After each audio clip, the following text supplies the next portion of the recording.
Cyber Sidekicks, the weekly cybersecurity podcast hosted by Richmond Advisory Group's principal analysts, namely me, Christina Richmond.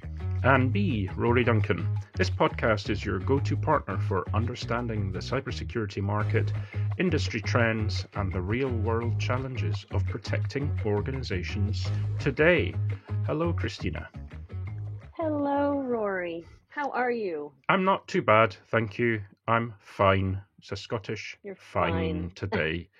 Okay. Somewhere between, okay and horrendous. Something like that, It's not too bad. Or fabulous. Somewhere Fabulous between and fabulous horrendous. and horrendous. Yeah, fine covers all Hey, bases. you put in our notes that our podcast audience is continuing to grow. Tell Yes, me it about is. that. Yes. So I've been using the analytics. This has been with this new platform for a little while. So I wanted to have a look back. We have some regular listeners. We have our kind of dedicated, loyal followers. And we're in multiple countries as well. Obviously, a lot of our listeners are in the US, a lot in Europe. But we have quite a few listeners in Spain. So special shout out to our listeners in Spain, our cyber sidekicks in Spain, or should I say our compinches cibernéticos, who are our, I know, so, and to our Spanish guests or listeners, so I suppose it's like no más malware, por favor, or insert your threat there.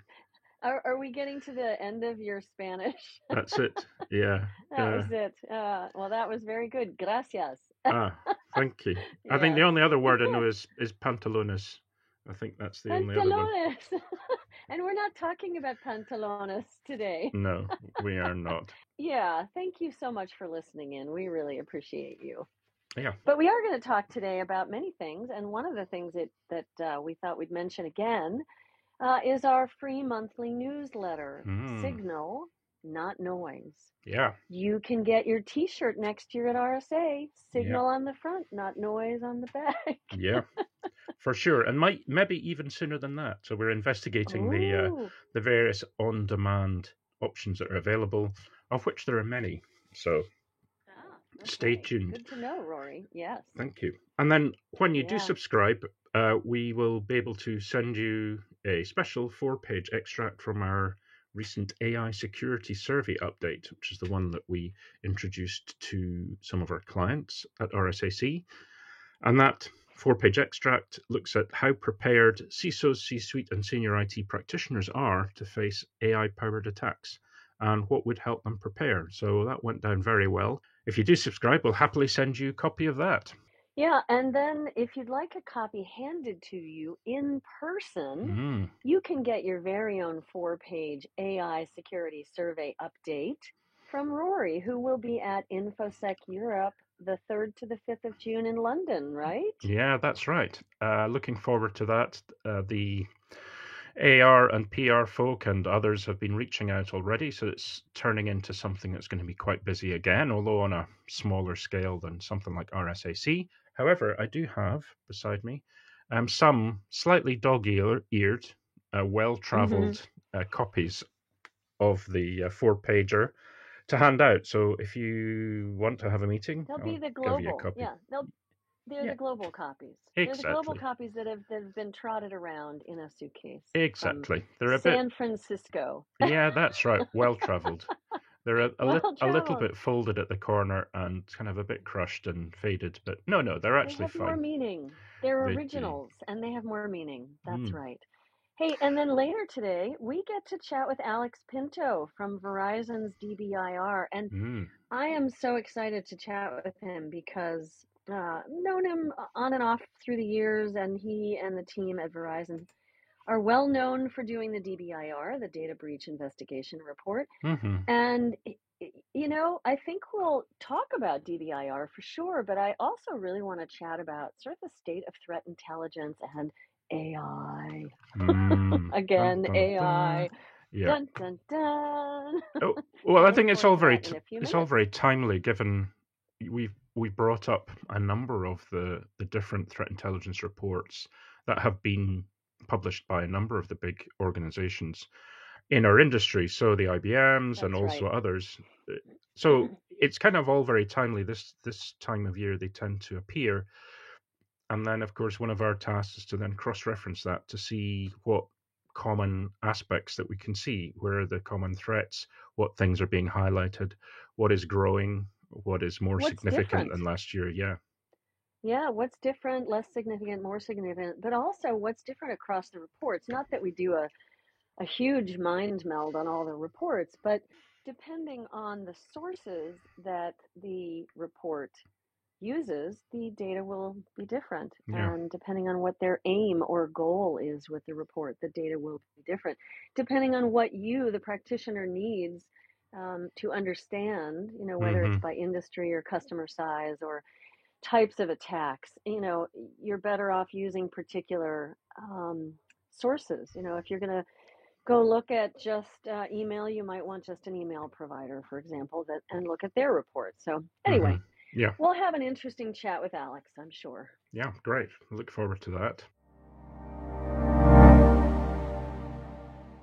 So let's talk about some of the latest happenings in the news, Christina. And it's been a little while since we did, I think probably a couple of episodes since we did any news items. And there's been a lot happening, of course, in the industry, lots of announcements being made. And what I wanted to talk about here was, and not necessarily anything to do with the politics of it, but certainly in terms of the organization and the administrative side, is to talk about CISA and some of the changes in that Right. organization with the new administration. And I'll preface that by saying, here in the UK, we have similar organizations. And when a new government comes in or a new administration comes in, it's kind of all change. We've mentioned this before, new broom sweeping clean and so on. But at RSAC itself, there were a couple of speakers from different parts of the organization, previous and current, which is important to cover because many of those decisions that are made and opinions will form some of the legislation as we go forward. So, are you able to cover that? Just give us a brief kind of rundown of it, and then we can have a chat. Yeah, it's one of those delicate topics, right? We don't want to uh, take a stand, right? We don't want to take a stand. Personally, we have our opinions, but in terms of political stands, we want to be as unbiased and balanced as we can be. But it was very interesting, the juxtaposition of having Kristi Noem, who is now the 8th Secretary of the Department of Homeland Security, speak at RSA, and then Chris Krebs, who is being investigated by the current administration, also spoke on a panel at RSA. And so when I spoke with the organizers, they're like, yeah, we decided to represent both sides and invite both. We had already invited one and we decided to invite the other. And of course, they were in their separate times and rooms, if you will. So, in the interest of staying, kind of middle of the road and just presenting what I see as interesting tidbits, here goes. We'll see how it goes. You guys give us your comments if you think I've veered from the middle, which I might. Um, so Kristi Noem was South Dakota's 33rd governor and the state's first ever female governor. And I found her, just researching her bio and getting to know her background just a little bit. She's a pretty tough cookie. She's a beautiful woman. She presents very well, and you wouldn't know that underlying she's running a farm still. She's running a South Dakota farm. Her father was killed in a farm machinery accident when I think she was in college, and she did not finish college at that time because she took over the farm. So she's a tough cookie. What I felt about her speech was that she was, first of all, explaining who she was and talking about her background and why she's right for the DHS. And she was very specifically talking about the goal of CISA is to be operational, to protect both small and large entities, especially our critical infrastructure, right, from our largest attacker, China, and others, and to advise those small and large and critical infrastructure entities ahead of and during attacks. So she did a call out during that speech to the audience, and the audience was receptive. It sounded like it was large. I wasn't there in person, but listening back, it sounded like it was a large audience. She received applause. She received support from the audience, and she made sure to ask them to get involved. She said, "We want your suggestions. We want you to work with us. Please do write in and tell us what you need." That is our new head of DHS, and then we have a new head of CISA, a guy named Sean Planky.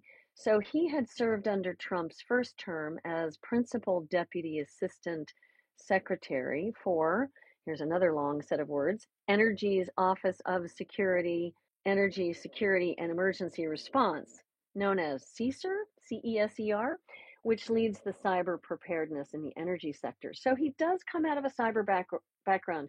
Whereas Noam, yes, she did some things in South Dakota with cybersecurity, but she didn't really strike me as someone who really came out of the cybersecurity realm. Planky does have some background in cybersecurity. Planky also had been Deputy Chief Information Officer for the Naval Intelligence, a stint at U.S. Cyber Command, and positions in the Coast Guard. So, I think we do have some cyber background in CISA, which is the way it should be. And then in the DHS, Noam seems to be a strong leader. She is looking at how the money is being spent. And when we look at the $500 million that's been pulled out of CISA, well, that's a little scary, given the state of cybercrime and nation state attacks and how important it is for us to stay vigilant. But she did mention that there was a building that was being built, a new building, and I don't know if that was for the DHS or for CISA, but she's like, I'm looking at that. Do we really need a new building? And so I have to say, in the trying to stay balanced, it's not a bad idea to uncover expenses that are maybe not the right ones. She didn't throw anybody under the bus, at least not that I heard. Turning to Krebs received thunderous applause from the community. And so very different audience, right? So when he came out on stage, and again, I didn't get to be there in person, but I listened back to it. When he came out on stage, he obviously has the hearts and minds of the community. Now, I thought the community at RSA was very respectful and appreciative of Kristi Noem, and she did a good job for her first time out. Krebs, on the other hand, is well known and beloved. So he came out to chat with a panel, quite the all-star panel. And there's a great, I really recommend folks listen or read this SC World article. It's a pretty well-written article, and it starts with all-star panel. The legal and professional troubles didn't seem to faze Krebs, who cheerily introduced fellow panelists. Jen Easterly, who succeeded Krebs at CISA as director and now works at Evanstar Cyber. And I love what Jen has on her LinkedIn. She is the lead guitarist and CEO for Evanstar Cyber LLC. She's self-employed, but I love that she says she's a lead guitarist. She's always been quite the character. So she was on the panel. Rob Joyce, who is the former director of cybersecurity for the NSA, and he's currently a venture partner at Data Tribe, and then Michael Schmidt, who is a New York Times reporter and co-producer of the Netflix miniseries Zero Day. So those four people. So the article goes on and talks about the ostensible purpose of the session was to talk about the show Zero Day, and the miniseries, which debuted in February. They were talking about how it portrayed a fictional cyber attack that paralyzes American critical infrastructure and results in thousands of deaths. But the crowd was really there to see Krebs. But they also really did allow for wandering into Colonial Pipeline, which is right after that, Jen Easterly came on board. She's like, remember that panic that folks had, and the adversaries were watching us very closely. She warned that, we have to be careful with China. We don't want to use offensive cyber weapons against them because that could backfire. She said, we have to keep in mind that Xi and the Chinese people can withstand a lot more pain than we can. And she hearkened back to the ongoing real estate crisis they have, but also going back to, around 1960, the Great Leap Forward famine and the tens of millions of deaths that Chinese people went through.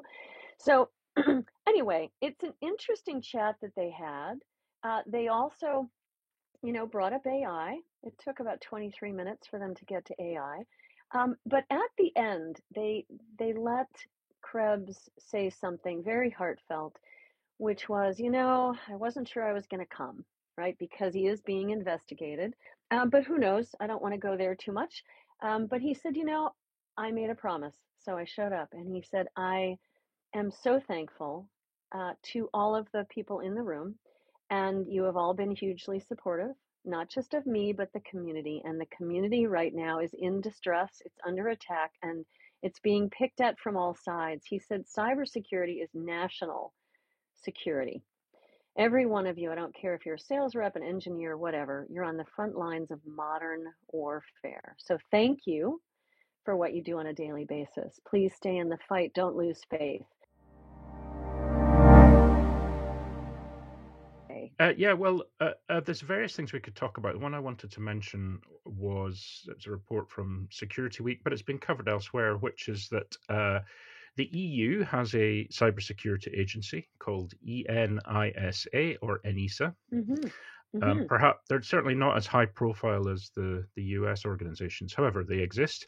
But they've launched this new database, a new European vulnerability database. And this has been viewed quite positively, and it should be a good resource. Most of the experts in Europe say, well, that's fine as long as there are resources there to keep it maintained and managed and updated, right? That's the thing about databases. Right. Unless it's every hour, every second, which of course is managed by third-party companies and individual organizations. That's part of what they do. But from an EU level, who knows? Certainly, the reason it's there because this database has been mandated by the directive called NIS2, which is the EU's baseline framework for cybersecurity risk management and incident reporting, right? So we have legislation and regulation requirements.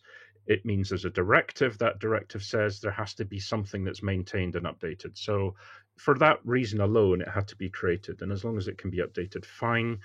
And the aim is that the database provides an aggregated, reliable, and actionable information resource, including exploitation status and mitigation measures, which is great if that all works and is kept up to date, because at the moment we're kind of relying on commercial firms to do this, whether they are specialist companies or vendors or service providers to do this.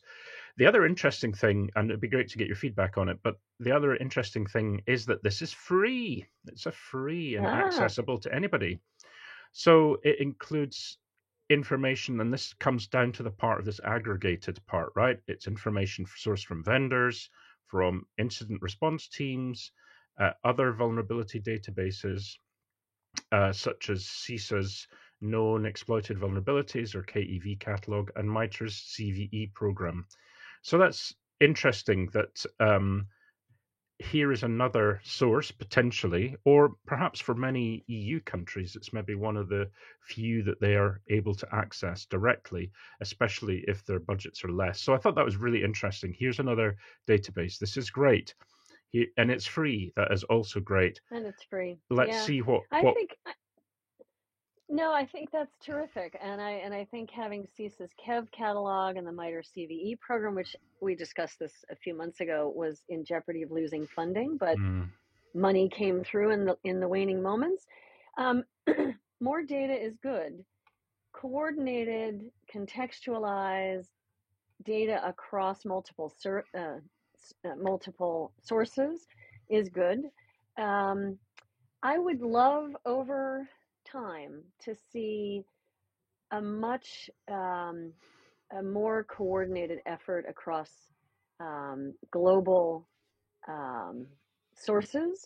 And that's tricky. It's tricky even just in one country to coordinate from industry and government. It's a very, very tricky thing because, folks, it's a lot of work, but it's also kind of, I'll show you yours if you'll show me mine, or show you mine.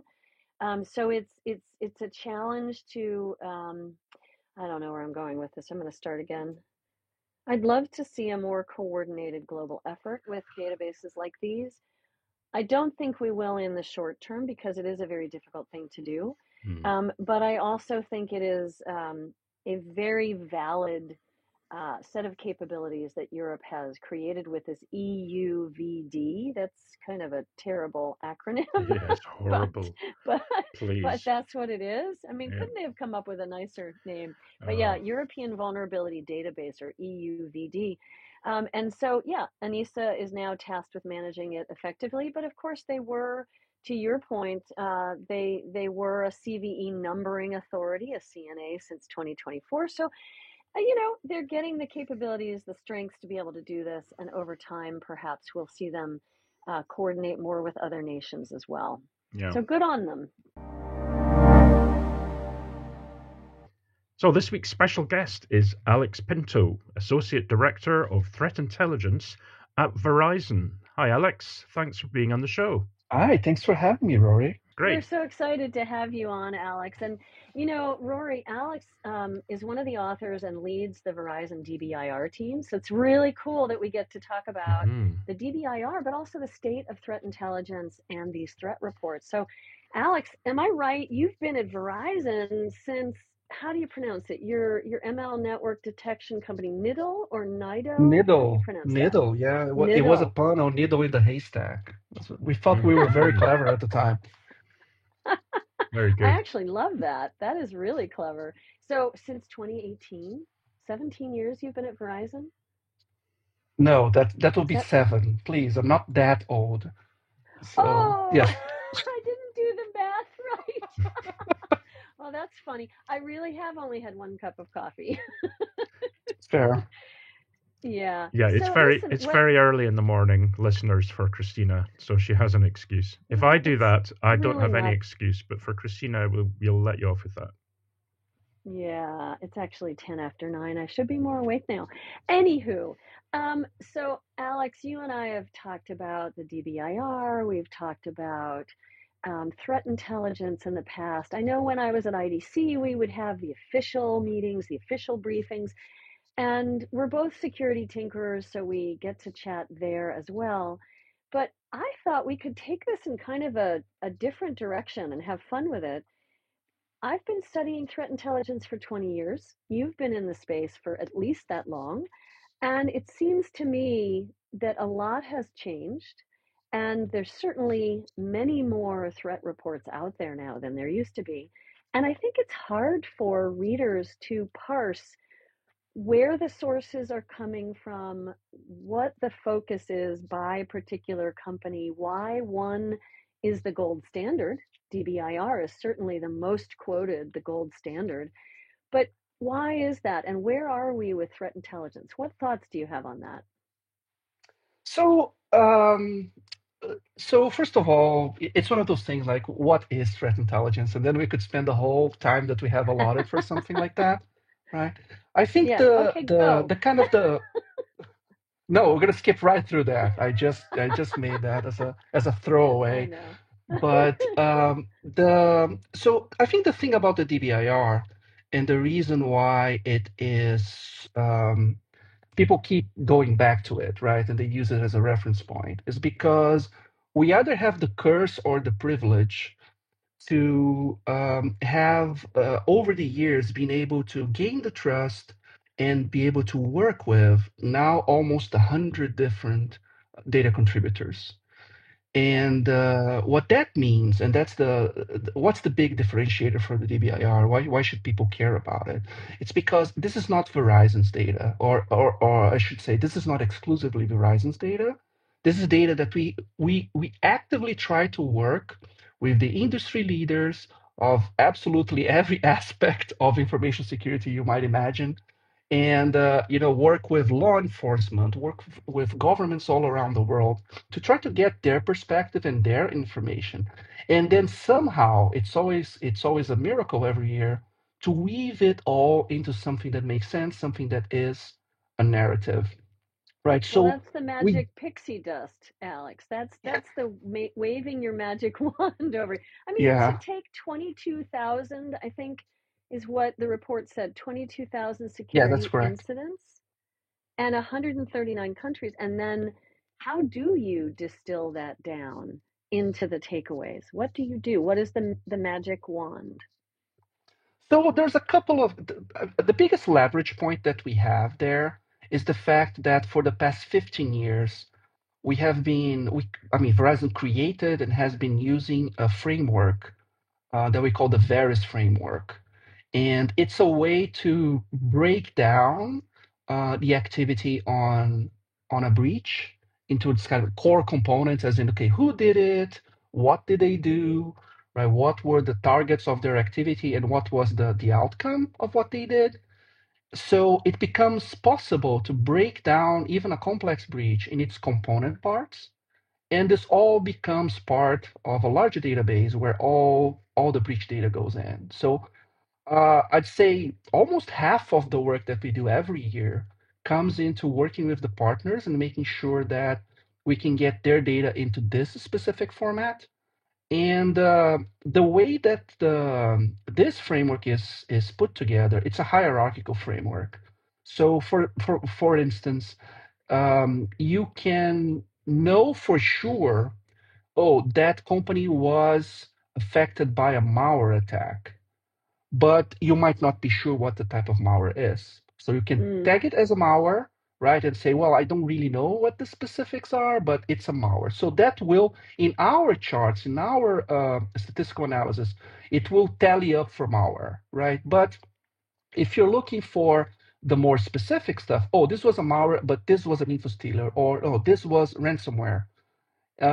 It becomes these numbers roll up to malware for the bigger picture, but you can also look at them in the specific view. And so you'll get a tally of ransomware and info stealer of the ones we know the specificity of, but the ones we don't know, they get removed out of that view automatically by the way that we built the analysis engine. So it allows you to zoom in and zoom out very effectively, and this is incredibly important. And I mean, as you were alluding to the state of threat intelligence, right? The data that any data that you get in this field is like incredibly incomplete, and there's a lot of gaps, a lot of missing places, and it's not just differences from the groups we work with. Of course, some of them care more about some aspects of the breach than others. So there's like a natural selection, if you will, on what is the sort of data, where is the data more detailed, what they give us. There's such a base unknowability, so to speak, of breaches, right? We're always trying to literally a forensic analysis, right, to try to understand what happened. And sometimes we can't get the full picture, even if we do a great job. So there's a lot of uncertainty that's intrinsic to this kind of data. And so being able to collect all this data and being able to kind of weave an effective way to analyze data that is like by design incomplete, right, is kind of what allows us to have so many different things to choose from to talk about, right? And allows us to analyze the data in so many different ways like we do.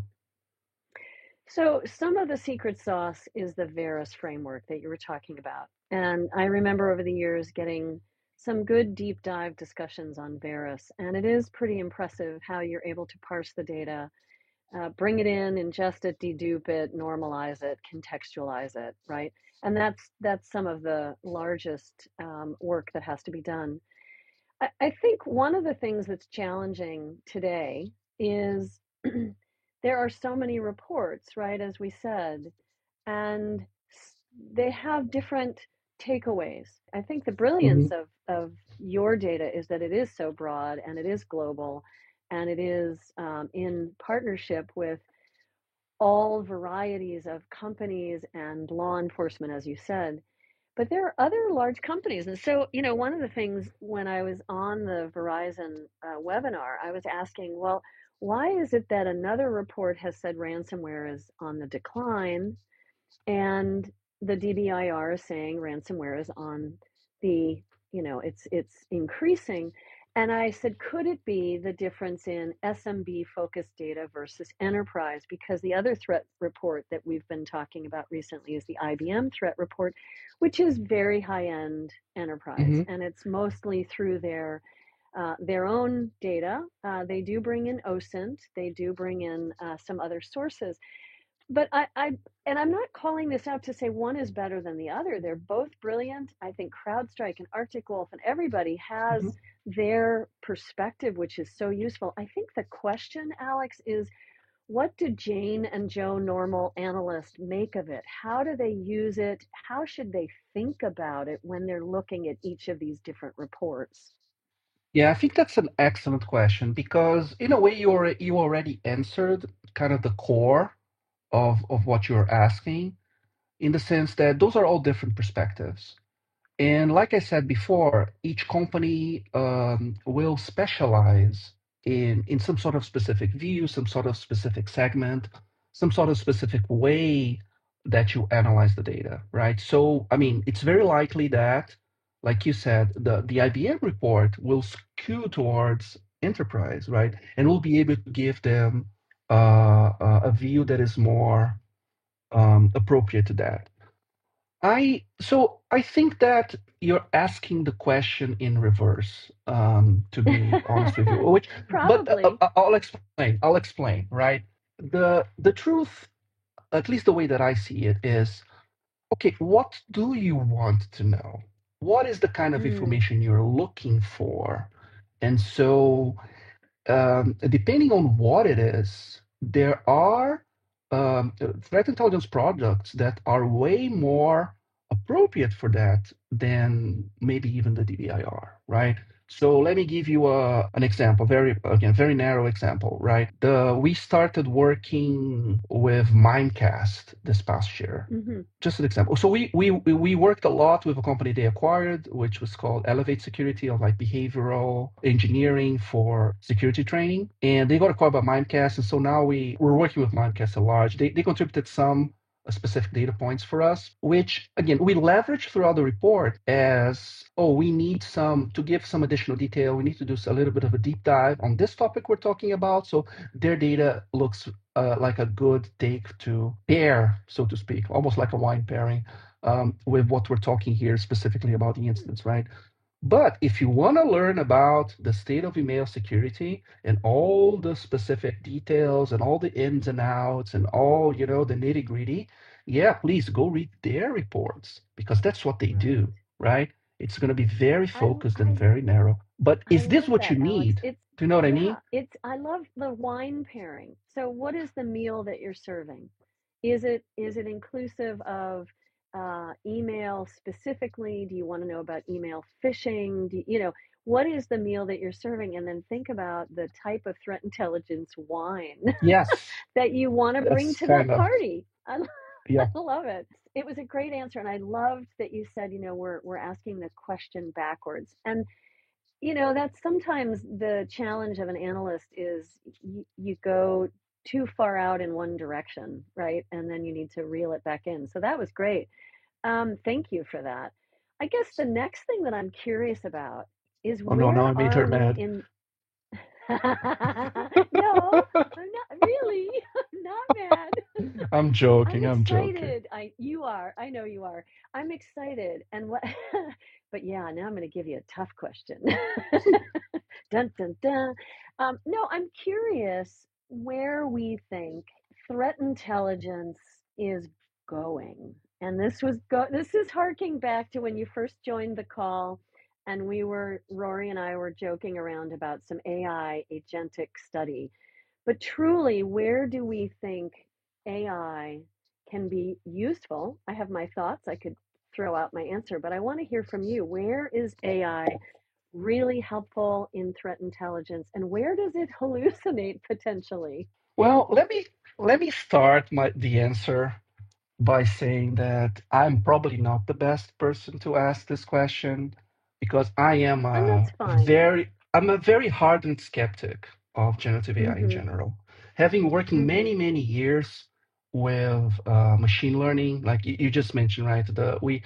I had a machine learning network detection company that was acquired by Verizon. We started doing that in 2012, right? So it's been a while. The most important thing I learned about working with machine learning and quote unquote AI was that it is a weapon of last resort in the sense that are you really sure you haven't tried everything else first? As in something that is deterministic, something that you can validate the answer, something that you can at least construct some semblance of trust in the process that you build in order to get the answer that you have. Look, there are a lot of different problems both in threat intelligence and throughout the world where that answer is yes, actually we have tried everything. It is an intractable problem, so we might as well start guessing. And that's really the place I come from when I'm analyzing those kinds of tools for any sort of uh, purpose that they might be turned to, right?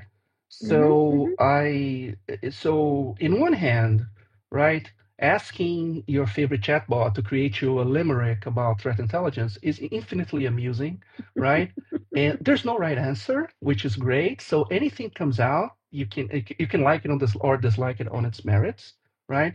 But I personally have found that leveraging generative AI, even for the most common use case, which is summarization of a specific corpus document or on data that I care about, on data that I need to leverage for research, is that the error rate was unacceptable for the kind of work that I do, right? But we are insane at the DBIR in the sense that the first rule is that we have to be incredibly accurate, we have to be incredibly everything we do has to be very defendable. We're being read by, I don't know how many thousands of people, right? You have no idea how many emails I get on I think I found an error here. You did this wrong. I'm like, no, see, they don't add up to 100% because of this, which is fine. I mean, it's not like people are out to get us, but it's a very scrutinized document, as it should be, and we welcome that. So anything that would add uncertainty is not acceptable. It's not something we would like to so let's go ahead. Let's make a distinction between ML and Gen AI because they're different, and you do use ML, and so there's automation, there is mathematical, I'm guessing, analysis that you use because humanly, of course, I doubt that Verizon could do the analysis just with the 4,000 people you have focused on the DBIR, excuse me. Divide that by 1,000 and you're getting closer. Yeah, I know.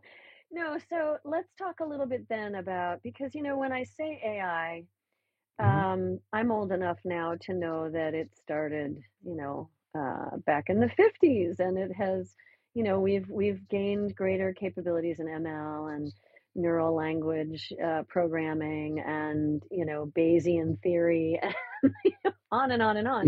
And Gen AI is this blip, right? It's a blip that occurred over the last 3 years. So tell us a little bit about the automation, the way you can cull through the tens of thousands of data points you must have to make sense of it. Of course. So there's a lot of different things we do. One of the most visible ones in the report is what we call the instant patterns. So that is built out of, it's not necessarily advanced or intricate, but it's just like there's a lot of love into it.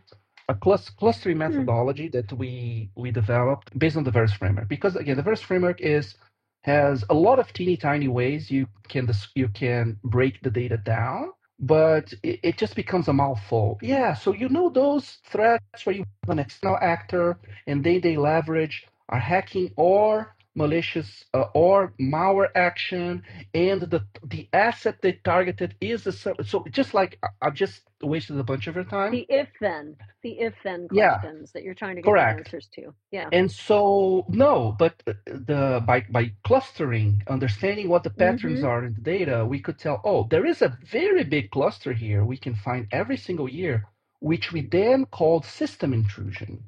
And the idea behind system intrusion is that, okay, someone quote unquote hacked, or quote unquote put, I mean, less quotes there, but put some malware on a server. They got access to the server itself, and from there they pivoted and installed ransomware or something of the sort. And so we can put a category around this group of different selectors, different enumerations in Varus, and be able to tell a story about this. Look, when we look at this cluster, this is what's happening. So we tell people, if you care about ransomware, or I mean, everybody kind of should, but if this is something you're specifically concerned about, you should sit down and read the system intrusion section, because that will have the insights and the focus on that specific kind of threat. And things like social engineering becomes a cluster of its own. And we call basic web application attacks, which for years we've tried to find a better name. We haven't been able to, but it's the idea where you are only attacking the applications themselves. So there's a lot of harm you can do by just either using stolen credentials on an application or even breaking into it with some sort of exploit, but you've never compromised the underlying servers or the infrastructure, so to speak. You could do all the harm just based on the application. So a lot goes into feeding and caring for this clustering methodology. We review it every few years to make sure we're able to be useful, right? A lot of and I think that's kind of the underlying point here. Although I know I'm telling a very belabored story. So what is the kind of quote unquote innovation that you can put here that we believe will be useful? Will be able to make us tell the message in a more clear way, right? And so the idea of breaking it down, creating some big like logic groups that people can wrap their heads around it, becomes again easier to focus and be able to tell a more specific story. Because again, the curse and the blessing of something like Varus, you can just zoom in, zoom out, slice and dice in any different shape or form. How do you select? How do you choose what you're going to be talking about becomes a challenge. So we have a lot of automated code in our backend. And again, this is pretty like small kid stuff, right? But it's constantly looking for big differentials in the data year to year. And so it brings it to our attention, right? Oh, look, there was a shift in these categories under these verticals. So these are probably something you want to dig into, because either it's a very interesting thing you should be writing about, or it's a mistake and you have to fix it. You ingested the data wrong or something like that. Oh, that happens way more than you think. No, I'm sure, because when you're dealing with so much data from so many sources that you're trying to bring to some level of usability within Varus, of course, it's going to happen. And I love the transparency of, stuff happens and we do have errors, and people do call us out on things. But we're here to serve, and that's what I'm hearing from you, Alex, is we want to be useful. Rory, I have hogged up this entire chat. Anything that you've been thinking about that we haven't covered that you want to jump in on? No, I didn't want to interrupt the flow because it was very interesting. Yeah, great, Alex. We could probably continue talking for another couple of hours, I would imagine. But thanks again for coming on, and it'd be great to have you back again. Clearly, we only covered a few things, but there's a bunch of stuff that I know we'd like to talk about. So if you're happy to come back on at another later date, Alex, that would be great. But thanks for your time today. Thank you. I'd love to come back. This was incredibly fun. Great. Thank you, Alex. Thanks, Alex. Yeah, and we'll look forward to speaking with you again soon. Bye. We will. Thanks, Christina. It's another episode in the bag. That was great talking with Alex Pinto. That was fantastic. We'd Oh, like to wasn't have he him. fun? Just Yeah. such a thoughtful, articulate, interesting gentleman. Thank you so Yes. much, Alex. Again, we really appreciate you coming on. So thank you for that. And next week we shall be having Damien Archer on, and Damien's VP Consulting and Professional Services Americas for TrustWave. So that would be another interesting one. Yeah, You know, for it's sure. a very different conversation when we talk to someone in threat intelligence versus someone who is, working directly with the customer, trying to solve their issues, their problems, or someone who's in product management trying to create new products.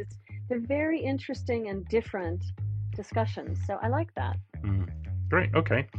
And also feel free to keep sending your feedback and suggestions, but also leave us a message. You can leave some feedback and suggestions via voicemail, which is a 90 seconds max, and that's through SpeakPipe. We'll share any messages that are not too spicy in the following episode, and you can get us at speakpipe.com/cyber_sidekicks. You can also send us an email. So Christina Richmond, that's Christina@richmondadvisorygroup.com, or me, Rory Duncan, that's Rory@richmondadvisorygroup.com. And with that, thanks for listening, and we look forward to you tuning in next week. Bye-bye. Bye-bye.